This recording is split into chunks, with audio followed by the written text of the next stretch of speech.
আরে বাবা, হলো তো, বুঝতে পারলাম। ফোন রাখ। চনদা, কি হয়েছে? কি হয়েছে? আরে আমাদের বন্ধু আছে না বিক্রম, হ্যাঁ, বিক্রমের বউয়ের সাথে আমাদেরই এক বন্ধু সৌরভ। এ বাবা, ব্যাপারটা বিক্রম কোন রকমে জানতে পারে। জানার পর সে সৌরভকে রাস্তায় ফেলে কি কেলান কেলান,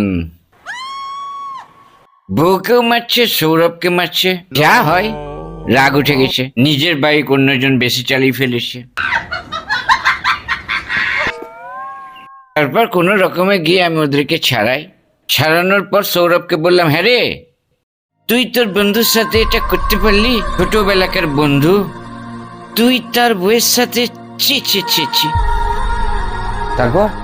তারপর ওর বউকেও বললাম, হ্যাঁ গো, তোমার বর তোমার জন্য কত কি করেছে, গয়নাগাটি দিয়েছে, এত বড় বাড়ি করে দিয়েছে, তারপরেও তুমি এটা করতে পারলে? যাই হোক, আমি বিক্রমকেও বোঝালাম, বিক্রমও ব্যাপারটা বুঝতে পারলো। তারপর বন্ধুকে ক্ষমা করে দিল, বউকেও ক্ষমা করে দিল। আমি প্রবলেমটা কোনো রকমে সলভ করে দিলাম।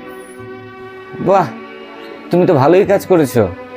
একটা বড় সমস্যার সমাধান করে দিয়েছো, দুটো ফ্যামিলিকে বাঁচিয়ে দিয়েছো। বাহ বাহ বাহ। কিন্তু সমস্যা তো থেকেই গেল। কেন? আজকে বিক্রম আমাকে মারলো। শালা পাগ। আমি পারি না, আর পারি না, আমি কেন মরি না, আজরাইল কি চিনে না। कौन है ये लोग? कहां से आते हैं?